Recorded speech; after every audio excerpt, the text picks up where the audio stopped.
যখন আপনি কাউকে অপমান করেন, তারা প্রথমে যেটা করে তা হলো তারা আর আপনার সাথে কথা বলে না। কাউকে অপমান করলে তারা আপনার সাথে কথা বন্ধ করে দেয়। এই লোকগুলো শুধু আল্লাহকেই অপমান করছে না, তারা আল্লাহর হাবিব সাল্লাল্লাহু আলাইহি সাল্লামকে অপমান করছে, তারা আল্লাহর রসুল সাল্লাল্লাহু আলাইহি সাল্লামকে অপমান করছে, তবুও আল্লাহ তাদের সাথে কথা বলছেন।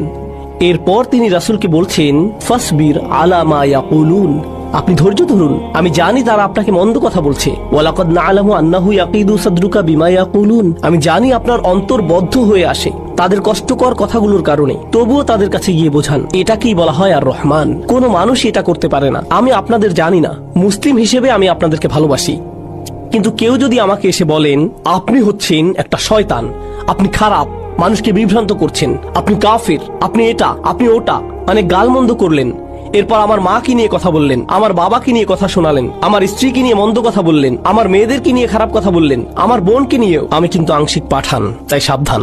অন্তত পক্ষে আমি বলবো আমি চলে যাচ্ছি, আমি ফানার ছাড়ছি, আমি দোহা ছাড়ছি, আমি আর কখনোই দোহা ফিরে আসবো না। কেন? কেউ বলল আপনি আর দোহাতে কেন যান না? একটা লোক ছিল, সে আমার কাছে এসে যা যা বললো আমি আর যেতে চাই না ওখানে। আপনারা সবাই কি আমাকে অপমান করেছেন, নাকি শুধু একজন? শুধু একজনই যথেষ্ট আমার বিরক্ত হবার জন্য।